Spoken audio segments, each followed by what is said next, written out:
Hello, and thank you for joining me with Springtime, Samuel and Springtime. We are looking today at the book of First Samuel, and we will be diving into chapter 2. So, May 2nd, Sunday, May 2nd, chapter 2 of the book of First Samuel. Hannah has a poem to read, or to say, or to sing, perhaps. That's how we begin this second chapter. It's her song of thanksgiving for having been afforded the privilege of being a mother to Samuel. And so, what scholars think is that this poem of thanksgiving, which is very beautiful, is an ancient poem of thanksgiving. And it was likely not something she said verbatim, but that is put in here in place to acknowledge, to paint her character picture a little bit better for us and to acknowledge how grateful she is to God for the gift of Samuel. Now, the reason why we think that is because as yet there are no kings in Israel. And if you look at the very end of the poem, and as you are reading it, you'll see this. At the very end of the poem, it says, "The Lord will judge the ends of the earth." Not anything unusual. We see that in the Psalms and other types of poetic literature in the Hebrew scriptures. He will give strength to his king and exalt the power of his anointed. The idea of an anointed king has not yet been a part of the culture. So this is a prayer of thanksgiving, or a song of thanksgiving, a poem of thanksgiving that has likely been written later in time than when Hannah was saying it. However, it is still a beautiful piece of literature and worth praying through and reading. It is inspired, and so I would encourage you to read this beautiful, beautiful ancient poem of thanksgiving. It also highlights the reversal of fortune.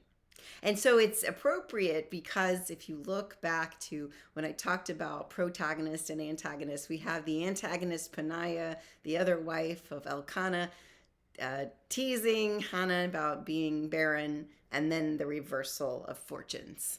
And this is also relevant to the sons of Eli, which is the next part of the chapter. After Hannah has finished singing her song, Elkanah went home to Ramah while the boy remained to minister to the Lord in the presence of the priest Eli. So that's where he is. Samuel remains in Shiloh in the temple with Eli. So the sons of Eli were, in my translation, scoundrels. Now we're getting good. There's another reason why I chose this book, because it's narrative. It's interesting. There are great stories of how the people of Israel, how the Hebrew nation was formed. And this is part of that. This is part of what folks were doing and how it all went down. And it relates to many years later Nehemiah. I mean, see, you can see how these beginning parts, and that's why I encourage you to read Judges as well, because that's part of the formation of Israel and the battles that are waged back and forth, and this problem with the Philistines, and you'll see that again. I mean, we're going to get to that point as well. But so narratives, great stories in these books of the Bible. So we have the scoundrels of Eli. The sons of Eli were scoundrels.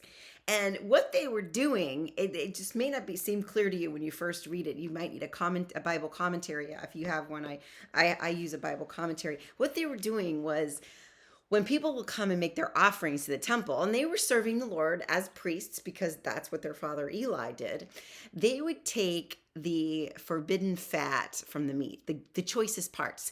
The choicest parts are supposed to be burnt and offered to God. However, they were in sort of like flouting the rules, saying, nah, why should we burn that up and give that to God? We're going to keep it for ourselves. And so in a way, and it explains this too, it's easy when you sin against someone else, you can go to them, you can make reparations, you can apologize. But when you sin against God, which is what the scoundrels are doing, what do you do? It's blasphemy. And so ultimately, these kids are in big trouble with God and with the temple. And so we'll find out a little bit more about that later. But these two guys, their names, I got to read their names again because they're kind of unusual names. One of them is Phineas, not that unusual, but the other one is Hapini. And they are scoundrels. They're the sons of Eli, and they are no good. So we will see from them later. And then the next section of this chapter 2, which is a pretty big chapter, is that Samuel is wonderful. He is juxtaposed over and against these sons of Eli, and he is doing exactly what the Lord would ask him. He is really fitting into the mold that he's been given by Eli to be in that space, to be that Levite that Nazarite in that place, to serve God in that way. So Eli's whole family is cursed.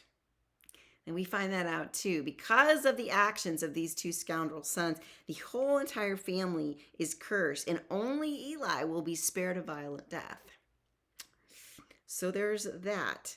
They will experience violent and untimely deaths in the family, especially those two boys. And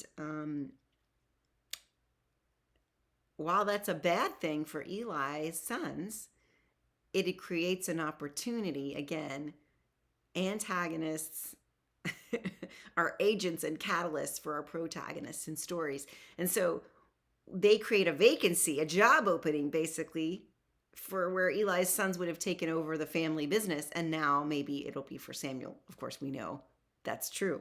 So that's what happens when the family is cursed, and the oracle goes out in this chapter against Eli, saying that his family will die violent, untimely deaths.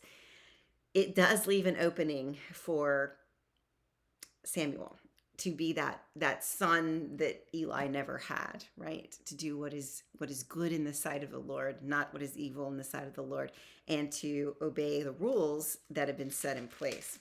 And so we will be talking more about the fate of the family of Eli, the success of the boy Samuel, and the rest of the story of God's people tomorrow.